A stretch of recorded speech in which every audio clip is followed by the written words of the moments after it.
Kenapa bersifat irreversible? Banyak kasus-kasus tindak pidana yang dilaporkan ke polisi hanya karena ungkapan-ungkapan seperti ini. Gitu. Salah ngomong, kemudian dipersepsi, menghina, melecehkan, ya, mencemarkan nama baik, gitu ya. Nah, ini juga kadang-kadang ketika ngomong tidak disadari, tapi maknanya bisa ditangkap mencemarkan nama baik, lalu berujung ke polisi, ke undang-undang ITE. Nah, hal semacam inilah yang perlu diperhatikan ketika berkomunikasi. Termasuk saudara nanti kalau membuat komunikasi visual, hati-hati memilih simbol-simbol ya. Ketika simbol itu sudah saudara ungkapkan, sudah dipublish, maka simbol itu tidak serta-merta bisa ditarik kembali karena sudah diketahui orang, sudah dipersepsi orang sebagai sesuatu yang berbeda. Maka ibarat anak panah tadi, kalau sudah keluar ya tidak ditarik kembali, meskipun ada klarifikasi, meskipun ada permintaan maaf. Tetapi pesan itu sudah keluar. Maka hati-hati, ingat ada pepatah yang mengatakan, mulutmu adalah harimaumu. Ya, masih ingat ya saya katakan ya. Nah, apa yang Anda katakan itu sebenarnya kalau tidak hati-hati bisa membunuhmu sendiri. Nah, ini tadi yang disampaikan dengan irreversible ya. Gitu. Tidak bisa dicabut kembali meskipun sudah minta maaf, meskipun sudah memberi klarifikasi, tetapi substansi informasi itu sudah kadung keluar gitu. Ibarat apa? Kita sudah menemukan ludah itu tidak kita telan kembali. Nah, itu analoginya seperti itu ya. Jadi maka hati-hatilah ketika melakukan suatu komunikasi. Oke, itu yang pertama saya catat ya. Bagus sekali tadi Bu Nadia memulai dengan bahwa komunikasi itu bersifat irreversible. Dan itu menjadi salah satu prinsip dalam komunikasi. Jadi nanti ketika ada bahasan prinsip-prinsip komunikasi, nanti ada salah satunya adalah komunikasi itu bersifat irreversible. Itu salah satu prinsip dalam berkomunikasi harus memperhatikan aspek ini. Kemudian berikutnya, Bu Nadia sudah secara gamblang, jelas, secara struktur, sistematis, menjelaskan fungsi komunikasi. Sebenarnya apa sih yang disebut dengan komunikasi itu, fungsi itu ya. Mungkin secara serta-merta saudara mengatakan fungsi itu kegunaan gitu ya. Fungsi itu kegunaan. Ya tidak keliru ya, tetapi kalau secara konseptual fungsi itu bukan sekedar kegunaan ya. Karena kata function itu bisa beda dengan utility atau bisa dengan use ya, kegunaan. Function itu punya konsep yang lebih luas dari sekedar kegunaan. Misalkan kursi itu fungsinya sebagai tempat duduk gitu ya. Nah, itu artinya bicara kegunaan. Tetapi kalau sudah mengatakan bahwa kursi itu dapat dijual, dapat menghasilkan uang, dan dapat menjadi pasar yang menjanjikan dalam perekonomian. Nah, ini sudah fungsi. Kursi bukan sebagai tempat duduk, tetapi sebagai komoditas ya. Jadi fungsi itu jauh lebih luas ya, menunjukkan adanya hubungan antara satu hal dengan hal yang lain yang bisa sangat melebar kemana-mana. Nah, oleh karena itu ada yang mengatakan bahwa yang berfungsi itu adalah apa yang dapat disumbangkan, ya, saya ulangi lagi ya, fungsi itu adalah apa yang dapat disumbangkan oleh sesuatu kepada sesuatu yang lain dalam sebuah sistem. Ya. Jadi lebih luas daripada sekedar kegunaan. Kalau kegunaan itu linear ya, jadi seperti alat itu tadi ya. Jadi kursi untuk tempat duduk ya, nah, seperti itu. Ya. Air itu untuk minum, gitu. Misalkan itu linear gitu ya. Tapi kalau fungsi itu apa yang dapat dikontribusikan, disumbangkan oleh sesuatu, sesuatu itu apa?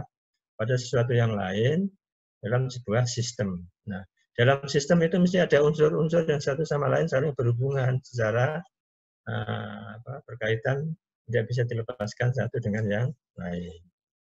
Oleh karena itu tadi kan Bu Nadia mencoba menunjukkan ada sistem kebutuhan manusia ya, yang oleh Maslow tadi digambarkan dalam piramida kebutuhan tadi ya. Ada kebutuhan fisik atau kebutuhan dasar ya, seperti air ya, udara, bernapas ya, makanan, tempat tinggal, pakaian.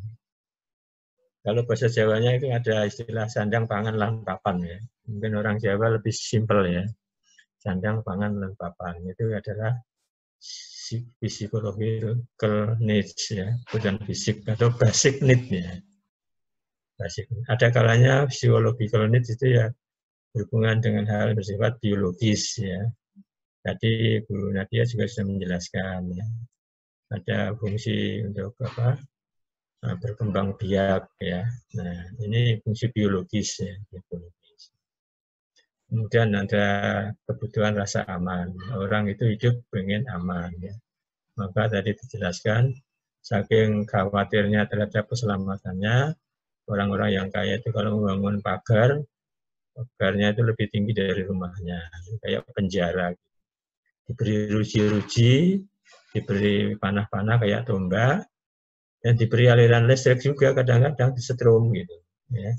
Itu kan ngeri ya, itu di kota-kota besar ya, di Jakarta masih ada yang seperti itu. Jadi rumahnya tidak terlihat. Ya.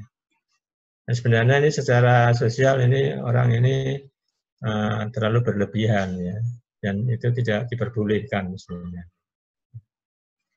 Nah, kebutuhan akan kasih dan sayang, rasa memiliki ini juga merupakan bagian dari fungsi sosial.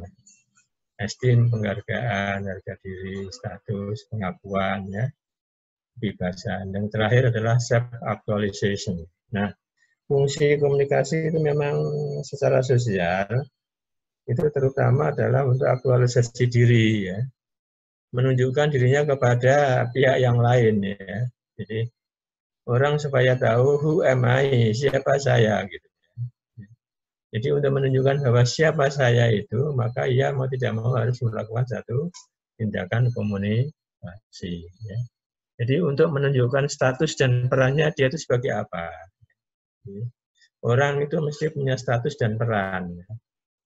Saudara sekarang sedang itulah kuliah, ya, statusnya adalah sebagai mahasiswa. Perannya apa?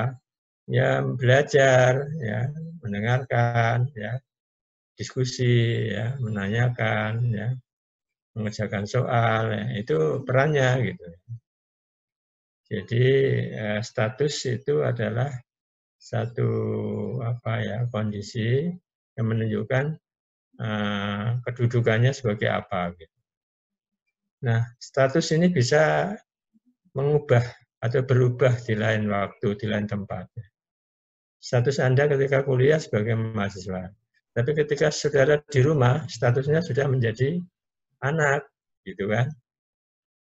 Karena ada ayah ibu, menjadi kakak, karena ada adik, menjadi adik, karena ada kakak, gitu kan?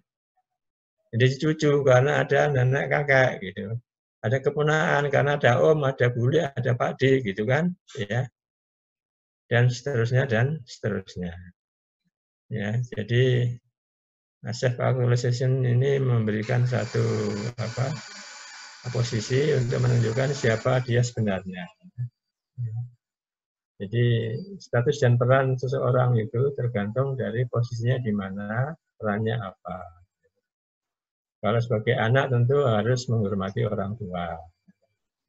Kalau sebagai kakak dia harus menasihati adiknya, menyayangi adiknya, kan begitu kan? Kalau sebagai adik harus hormat pada kakaknya. Jangan membuat kakaknya marah, ya. Jangan ugal-ugalan dengan kakaknya, itu tidak benar gitu. Kalau saudara melanggar status dan peran itu, saudara nanti jadi asosial gitu, asosial. Jadi kalau dengan orang tua mestinya menggunakan bahasa yang baik. Ya. Kalau bahasa Jawa menggunakan bahasa Kromo. Misalnya. Tapi kalau dengan adik ya cukup dengan bahasa yang biasa, Koko, enggak apa-apa. Dengan orang yang tua harus berbeda dengan orang yang muda. Ya. Dengan guru, dengan dosen itu juga beda gaya bicaranya. Jadi apa yang Anda katakan itu sebenarnya menunjukkan siapa sebenarnya Anda itu. Itu salah satu fungsi pokok sosial adalah aktualisasi diri ya, untuk menunjukkan status dan peran. Terkait dengan status dan peran itu menunjukkan konsep diri gitu ya. Nah setelah tahu status dan perannya, Anda tahu siapa saya itu, ya, maka Anda sadar bahwa saya itu adalah sebagai X gitu ya, sebagai mahasiswa. Saya sebagai cucu, saya sebagai mahasiswa, sebagai ponakan, sebagai kakak, ya, sebagai teman, sebagai sahabat. Ya. Nah, untuk itulah maka Anda perlu ya, menjalin hubungan dengan orang-orang yang dekat dengan Anda di rumah. Ya. Yang tadi disebut oleh Bu Nadia dengan istilah signifikan other. Signifikan itu artinya bermakna ya, orang lain yang bermakna dalam kehidupan Anda di rumah maupun di luar rumah.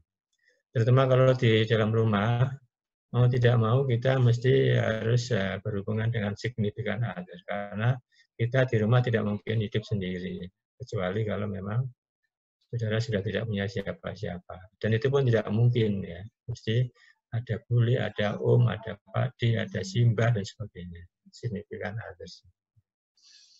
Kemudian komunikasi sosial itu juga punya fungsi sebagai sarana untuk memupuk hubungan, ya, memupuk hubungan. Jadi kalau kita bersahabat dengan teman, bersahabat dengan guru, dengan dosen, ya, dengan siapapun, maka komunikasi itu bisa menjadi sarana atau berfungsi sebagai upaya untuk menjalin, memelihara, menyuburkan hubungan. Ya. Bagaimana Anda bisa mengatakan Anda punya pacar kalau selama bertahun-tahun nggak pernah komunikasi, ya kan? Ya, paling tidak kan seminggu sekali ya, kalaupun toh harus apel ya apel. Kalaupun tidak ya harus ada media lain. Kalau sekarang masa pandemi ya mungkin apelnya lalu melalui medsos gitu kan, melalui video call ya, melalui WhatsApp misalkan, ya, melalui Twitter misalkan, melalui Instagram. Jadi komunikasi sosial itu untuk memupuk hubungan supaya hubungan itu terus terjalin terpelihara. Sebab kalau sebulan saja kita tidak komunikasi dengan orang yang kita sayangi, orang yang kita dekati, kita dianggap hilang, lalu kita tidak putus gitu ya, lalu diduga macam-macam. Apalagi orang-orang yang sedang pacaran tanda petik ya. Kalau sehari dua hari tidak komunikasi kan dipersepsi macam-macam. Wah ini selingkuh, dia punya gebetan baru misalkan gitu ya. Jadi macam-macam persepsinya, padahal sibuk karena ada tugas-tugas kuliah yang banyak dikerjakan. Oleh karena itu, sedikit mungkin ya komunikasi itu selalu dilaksanakan untuk memupuk hubungan. Nah, komunikasi sosial juga punya fungsi untuk menjalin kerjasama, ya. Jadi untuk saling bekerjasama. Tadi kan ada reference group ya. Jadi Anda itu dalam satu kelompok ya akan dianggap ada kalau saudara itu bisa bekerja sama. Ketika dalam grup orang itu harus selalu berkomunikasi untuk saling menghormati tugas dan kewajiban masing-masing. Bekerja sama dalam satu grup, dalam satu kelompok. Kemudian komunikasi sosial itu juga punya fungsi untuk agar orang memperoleh kebahagiaan.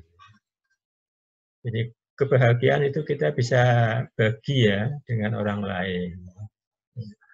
Jika kita mendapatkan satu hal yang sangat bermakna, sangat berharga, kita akan segera kepengen woro-woro ya, ingin mengumumkan kepada orang lain. Waduh, semester ini IP saya 4 gitu. Nah, saudara mesti ingin menyampaikan kebahagiaan itu kepada significant others atau reference group gitu. Pada orang tua segera ya, kepada kakak adik sampaikan gitu.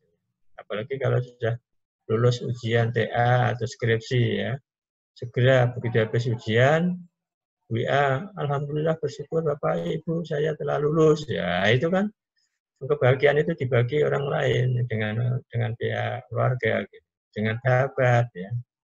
Nah, kebahagiaan itu biasanya akan lebih bermakna jika di-share atau dibagi dengan orang lain. Jadi komunikasi sosial itu juga bisa menjadikan kita menjadi sehat gitu. Jadi kalau kita banyak berdiam diri di rumah ya, tidak pernah ada komunikasi dengan orang lain, baik dengan media sosial maupun tidak langsung. Jadi kita itu menjadi seperti terasing dari dunia kita ya. Jadi kita memiliki satu kebutuhan ya, tadi dikatakan oleh Bu Nadia ya, love and belonging tadi. Ya, jadi artinya dicintai dan dimiliki. Nah, kebahagiaan itu adalah salah satu bagian dari itu gitu ya.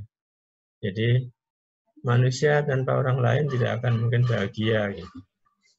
Maka komunikasi itu bisa dipakai sebagai sarana untuk mendapatkan kebahagiaan. Ya, saudara kuliah itu kan juga setelah lulus itu kan mendapat kebahagiaan dari siapa? Ya dari dosen-dosen Anda kan, ya. Nah, karena Anda melakukan satu kegiatan belajar. Kegiatan belajar itu sebenarnya kegiatan komunikasi begitu ya. Jadi semuanya itu bisa dipakai untuk mencapai kebahagiaan. Atau bahkan komunikasi sosial itu untuk sarana curhat ya. Kita kan kadang kepingin apa ya, menunjukkan kegalauan kita, kegelisahan kita ya. Nah, kegelisahan, kegalauan kita itu kalau kita endem atau kita diamkan untuk diri kita, itu kalau kita tidak kuat bisa stres gitu, bisa menjadi penyakit gitu ya, dipikir sendiri, sedih sendiri gitu. Maka orang butuh curhat ya, dengan sahabat, dengan teman, dengan orang tua, dengan paman, dengan dosen, dengan guru. Jadi misalkan saudara dalam bimbingan TA maupun skripsi merasa ada kesulitan, ya. Nah kalau sudah diam sendiri kan dosen atau sahabat Anda tidak akan tahu. Ya. Nah dengan curhat itu kan bisa jadi ada saran-saran, masukan atau solusi yang bisa ditawarkan oleh teman bicara kita atau orang yang kita ajak bicara. Jadi ada upaya untuk menunjukkan perasaan kita yang galau. Nah, kalau kita sampaikan secara sosial kepada orang lain, maka curhat itu bisa satu ya, melepaskan ketegangan-ketegangan yang ada dalam kejiwaan kita, pikiran kita, ya, hati kita. Di segi yang lain itu juga bisa menjadikan kita mendapat masukan, mendapat hiburan, ya, mendapat solusi-solusi dari teman atau orang yang kita ajak bicara. Jadi saya kira sangat banyak ya dalam kehidupan itu bahwa tanpa komunikasi kegiatan sosial kita tidak akan bisa terlaksana. Kehidupan sosial itu sangat luas ya, kompleks ya. Semua kehidupan manusia di kuliah pertama kan saya katakan kita itu sebagai makhluk sosial, ya. Jadi tidak mungkin tidak berkomunikasi.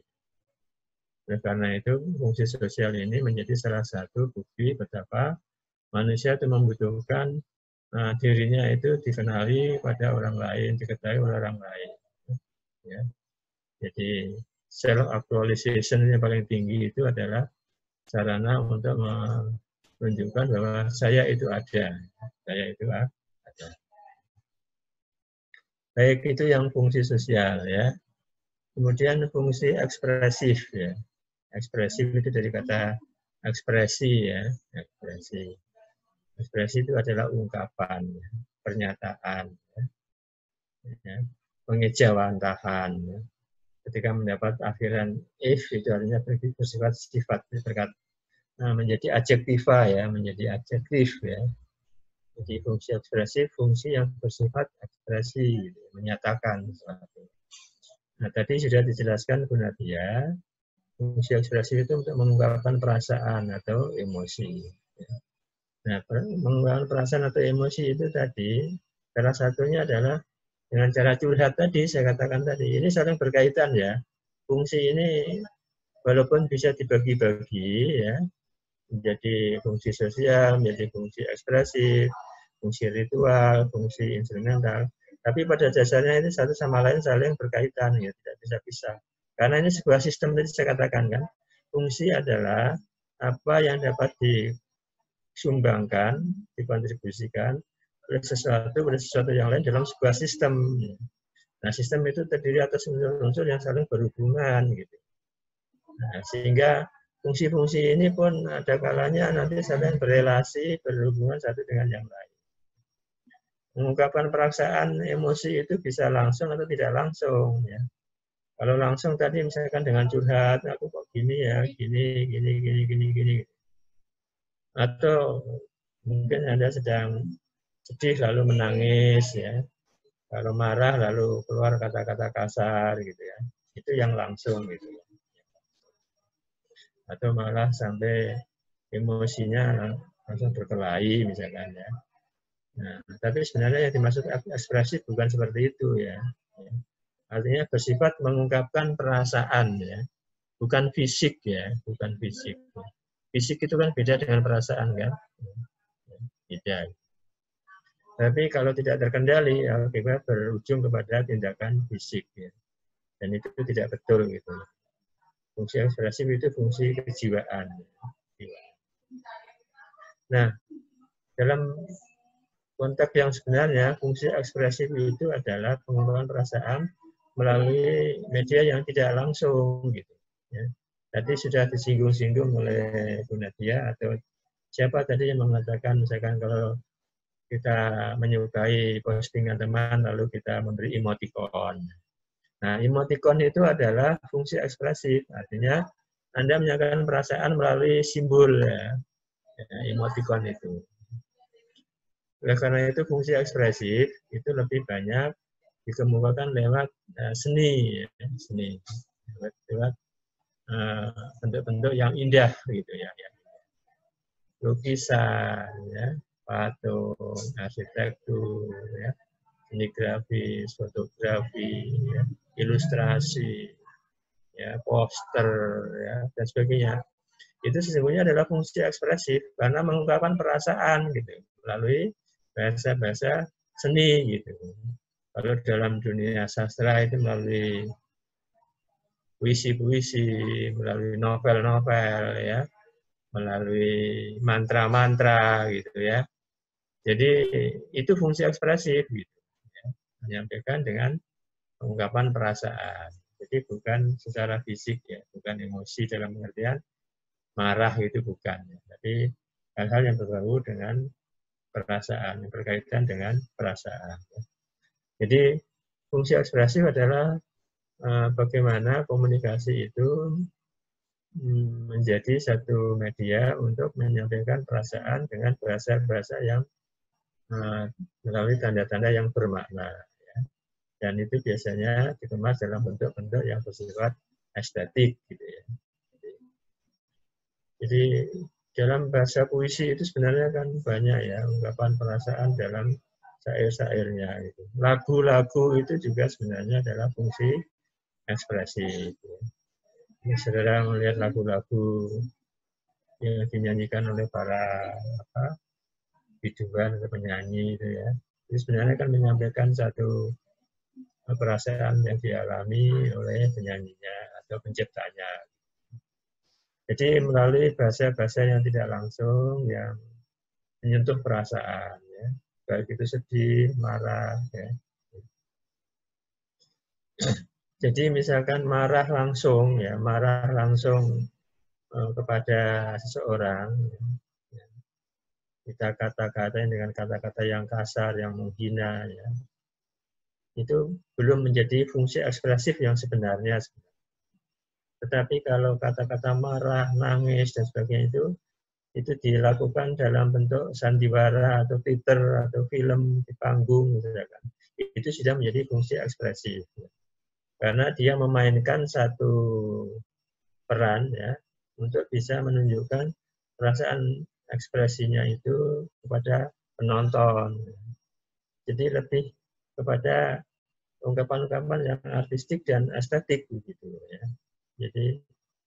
Jadi menangisnya orang di film itu tidak nangis sebenarnya. Ya, dia membawakan skenario tertentu dengan dihayati dengan gerakan-gerakan mimik-mimik ya, dengan intonasi-intonasi, dengan artikulasi-artikulasi yang telah disusun secara estetik gitu ya, sehingga juga menyentuh orang untuk nangis gitu. Melukis juga begitu, melukis itu juga ungkapan ekspresif gitu ya. Karena di dalam lukisan itu ada sejumlah pesan-pesan yang ingin disampaikan kepada orang lain. Membuat di kafe, karya di kafe itu juga fungsi ekspresif gitu ya. Ya, membuat baliho, membuat mural, membuat ilustrasi, itu semuanya adalah upaya untuk menunjukkan perasaan. Jadi fungsi ekspresif lebih dipahami kepada upaya menyampaikan perasaan dengan media seni gitu ya. Karena seni itu adalah ungkapan perasaan. Ya. Ya tadi kalau yang langsung itu sebenarnya ya perasaan, tetapi itu belum kategori ekspresif yang sebenarnya. Ya. Jadi rasa suka, benci, kesal, cinta itu diungkapkan lewat bahasa-bahasa tanda-tanda yang dikemas dengan bentuk-bentuk yang estetik. Ya. Itu baru namanya fungsi ekspresif. Ya. Kemudian yang ketiga, fungsi ritual ya, atau fungsi keagamaan. Ya. Di situ disebutkan ada agama, adat, budaya, keluarga, lingkungan. Ya, kita sebagai makhluk Tuhan, ya, makhluk spiritual, ya, itu tidak bisa lepas dari adat atau tradisi atau budaya di mana kita berada. Ya. Manusia itu merupakan satu makhluk yang mengalami apa yang disebut dengan siklus hidup. Ya. Siklus hidup itu kan dari kandungan, ya, lahiran, sunatan, laki-laki, nikahan, keluarga, meninggal. Nah, selama siklus hidup itu hampir tidak bisa tidak itu selalu diiringi dengan upacara-upacara tradisi, upacara-upacara siklus hidup ya. Ya, jadi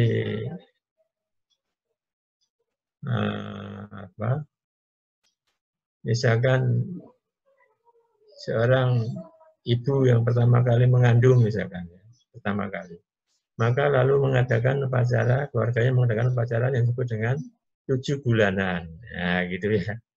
Nah 7 bulanan itu kan satu upacara adat ya, tradisi ya. Ketika bayi masih dikandung, ya 7 bulan, diselenggarakanlah satu upacara selamatan, mengundang warga tetangga, mengundang kiai, mengundang ustadz, mengundang mudin ya. Nah, di sana lalu terjadilah komunikasi ritual. Ya. Di sana ada doa-doa, ada mantra-mantra ya, yang semuanya bertujuan agar bayinya sehat, ibunya sehat, nanti lahirnya juga sehat, tidak terjadi apa-apa. Nah, mereka saling berkomunikasi dalam bahasa-bahasa simbolik ya, melalui mantra-mantra, doa-doa ya. Ya, yang biasanya sebelum dimulai kan mereka juga saling ngomong satu dengan yang lain ya. Itu kalau masih kandungan, setelah lahiran itu juga ada ya. Lahir, begitu lahir, saya tidak tahu di daerahnya Bu Nadia ya, kalau di daerah saya itu ada namanya upacara brokohan. Begitu hari lahir, terus pagi lahir, siang itu dibuatkan semacam nasi kudangan ya, nasi kudangan, terus diberikan ke tetangga-tetangga sekitar ya.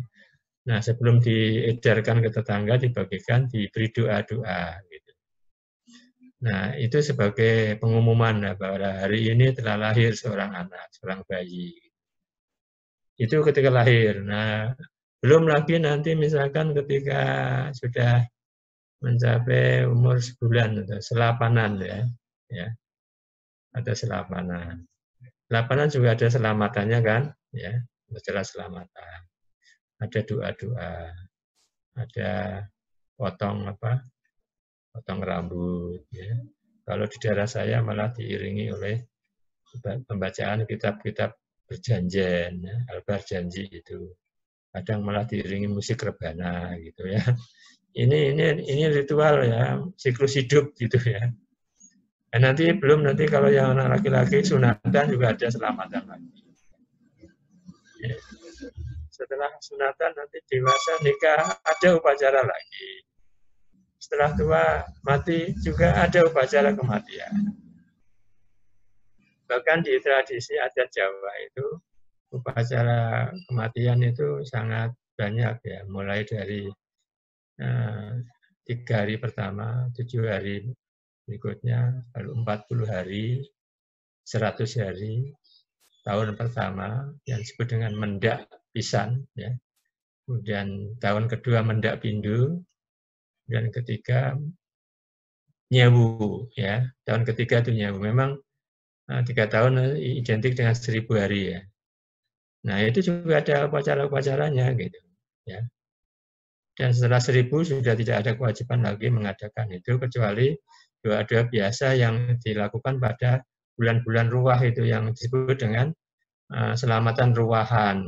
Itu tidak terkait dengan 1000 hari, tapi mendoakan seluruh arwah leluhur kita. Itu namanya ruahan. Ya, ruahan. Kalau ritual adat, budaya, misalkan di Semarang itu ada dugeran, ada warak ngendok, ya. Ada warang itu menarik, upacaranya sangat kolosal besar gitu ya, untuk mengumumkan hari puasa yang pertama. Itu dikemas sebagai satu upacara yang terdiri atas prosesi yang melibatkan banyak pihak. Ini menarik sekali. Nah, kemudian tadi saya lupa ya, di dalam agama Islam juga ketika bayi itu berumur kurang-kurangnya 7 hari dilakukan upacara akikah ya, akikah. Itu ya berisi doa-doa ya. Jadi anak laki-laki disembelihkan 2 ekor kambing, kalau anak perempuan 1 ekor. Ya. Nah, belum ada upacara kematian adat yang lain. Misalkan di Toraja itu dikenal dengan upacara rambu solok ya. Itu luar biasa, sangat spektakuler dan kolosal gitu. Ya. Itu biayanya bisa ratusan juta. Oleh karena itu biasanya upacara ini diselenggarakan secara kolektif bersama. Gitu. Jadi ketika belum punya biaya, jenazah atau mayat itu tetap disimpan di dalam rumah dengan diberi zat-zat tradisional tertentu ya, dari pohon-pohon atau daun-daun, itu tidak bau bau bangkai enggak ya. Saya satu saat pernah datang di rumah Toraja. Pada waktu itu di rumah utama itu ada mayatnya gitu. Itu padahal sudah bertahun-tahun gitu. Ya, ya tidak bau sekali, ada bau-bau tapi tidak bau bangkai, itu tidak tahu itu diberi ramuan-ramuan apa, sehingga mayatnya masih utuh gitu. Ya. Nah itu menunggu suatu waktu bersama-sama selenggarakanlah upacara rambu solok. Wah itu luar biasa. Saudara kalau ingin tahu bagaimana spektakulernya upacara rambu solok, mungkin bisa dilihat di YouTube ya. Buka YouTube, nanti saudara lihat bagaimana upacara ritual itu sebagai satu komunikasi yang berbau keagamaan. Di sana ada interaksi komunikasi yang intens satu sama lain. Menyembelih kerbau itu suatu inti dari upacara rambu solok. Nah kalau kerbaunya itu yang ideal adalah kerbau bule ya, bule tahu ya. Itu harganya bisa sampai puluhan juta gitu ya, mahal banget gitu. Semakin tinggi sosial status seorang itu berupaya untuk mendapatkan kerbau bule itu. Bisa puluhan kerbau ini oleh satu kelompok masyarakat disembelih bareng-bareng, terus nanti dagingnya dimasak bersama-sama, dimakan bersama-sama, dan upacara dari pemakaman dari rumah sampai ke tempat kuburannya yang di lereng-lereng bukit itu, ya tidak seperti yang di Jawa ya ada kuburan itu, ya. Jadi ceruk-ceruk gitu. Itu merupakan prosesi seperti teater tradisi gitu ya, berjalan dengan properti-properti yang lengkap, ada musik-musik, ada nyanyi-nyanyian, ada tari-tari yang luar biasa. Coba deh, silakan buka YouTube ya, upacara Rambu Solo, itu luar biasa. Di Bali kita mengenal ada upacara adat ngaben ya, ngaben ya, pembakaran mayat. Ini juga biayanya juga mahal ini. Biasanya diselenggarakan secara kolektif. Kecuali bagi orang yang kaya itu bisa diselenggarakan sendiri. Kalau orang-orang yang tidak kaya, urunan, iuran untuk menyelenggarakan upacara ngaben atau membakar jenazah-jenazah yang sudah dikubur itu digali lagi, kemudian kerangkanya dibakar bersama-sama dalam suatu upacara. Nah, di sana terjadi komunikasi yang intensif luar biasa. Ya, ada doa-doa, ada ritual-ritual yang banyak sekali. Ya. Jadi saya kira kita di Jawa juga banyak ya, ada sedekah laut, ya, ada sedekah bumi, ya, ada sedekah-sedekah yang lain gitu ya, sedekah-sedekah yang lain ya. Jadi barangkali kita mendapatkan rezeki, ya, kebahagiaan, lulus ujian, kita syukuran. Nah, syukuran itu juga bisa dikemas dengan upacara tersendiri gitu. Jadi betapa fungsi komunikasi ritual itu sangat-sangat diperlukan dalam kehidupan manusia sebagai makhluk budaya. Ya. Kemudian yang terakhir yang instrumental, ya, tadi disampaikan Bu Nadia sudah sangat jelas ya. Jadi fungsi instrumental itu sebagai alat ya. Jadi komunikasi dijadikan sebagai sarana atau alat untuk mencapai satu tujuan ya. Nah, kemarin sudah disinggung ya, salah satu tujuan komunikasi adalah untuk mempersuasi ya, mempromosikan atau bahkan memprovokasi ya. Jadi ini semuanya bisa dipakai ya, apapun komunikasi bisa dijadikan sebagai alat atau sarana dalam pengertian yang tidak fisik juga bisa. Ya. Jadi fisik itu kalau misalkan alat itu langsung bisa dipakai, digunakan pakaian misalkan ya. Fungsi instrumentalnya ya bisa dipakai langsung. Ya. Misalkan kaos, ya. Kaos yang ada tulisannya, pilihlah aku, gitu, misalkan. Ya. Nah, jadi ini kan komunikasi pesan yang ada di dalam kaos itu kan langsung dipakai gitu ya, digunakan kaosnya itu. Tetapi kalau misalkan poster baliho itu kan tidak bisa dipakai. Gitu.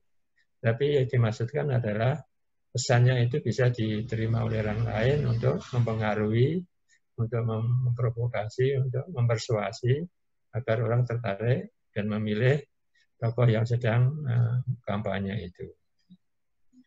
Jadi saya kira dengan alat itulah apa yang diinginkan orang itu bisa diketahui. Saya inginlah calon bupati terbaik, misalkan.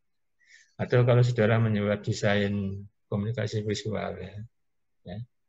Jadi iklan web, ya, atau poster atau ilustrasi yang saya ada buat itu sebenarnya adalah instrumen untuk mengenalkan satu perusahaan, satu produk, ya, yang bisa diketahui oleh massa, gitu ya. Jadi saya kira semuanya itu sangat kompleks ya, saling bertautan satu dengan yang lain, baik fungsi sosial, fungsi ekspresi, fungsi ritual, fungsi upacara, dan fungsi instrumental. Itu satu sama lain saling berkaitan secara sistemik. Ya. Tidak bisa dipisahkan satu dengan yang lain, karena dalam fungsi ritual juga ada fungsi sosial, dalam fungsi ekspresi juga ada fungsi ritual, dan sebagainya. Jadi itu tambahan saya, Bu Nadia. Mudah-mudahan ini menambah wawasan dari para teman-teman mahasiswa yang sedang mengikuti pilihan. Waktu saya kembalikan lagi kepada Bu Nadia. Sekian, Assalamualaikum warahmatullahi wabarakatuh. Waalaikumsalam warahmatullahi wabarakatuh. Ya, terima kasih Pak Tri. Penjelasan dari Pak Tri tadi sangat ya bisa memperkaya wawasan, terutama dalam kaitannya dengan fungsi komunikasi. Tadi juga dicontohkan beberapa contoh dalam kehidupan sehari-hari, kayak misalnya di kaitannya dengan instrumental, bagaimana kaitannya dengan fungsi-fungsi yang ritual tadi ya. Nah, jadi banyak sekali yang, karena Indonesia ini kaya budaya, jadi satu sama lain, yang mungkin dari luar Jawa pasti mungkin ngerti ya, tadi yang disampaikan Pak Tri, mungkin yang dari Toraja ada nggak? Nggak ada ya kayaknya ya.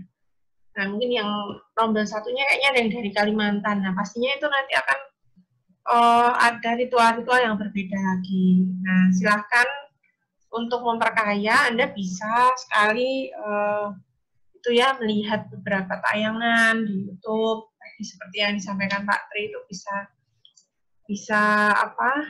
mengetahui secara real kalau sebenarnya saat pelaksanaannya itu seperti apa prosesinya. Nah, itu pasti satu dengan yang lain itu berbeda-beda ya, tergantung dari bagaimana adat istiadat di suatu daerah, pasti nanti beda-beda prosesinya. Itu kaitannya dengan fungsi komunikasi yang tadi kita sudah belajar bersama. Nah, ini menjadi sangat penting pastinya. Harap dipahami ya, cara mudah memahaminya ya dengan mengaitkan dengan apa yang terjadi di kehidupan kita sehari-hari ya. Ini sangat dekat dengan kehidupan sehari-hari, jadi saya rasa tidak perlu dihafalkan ya, jadi dipahami saja.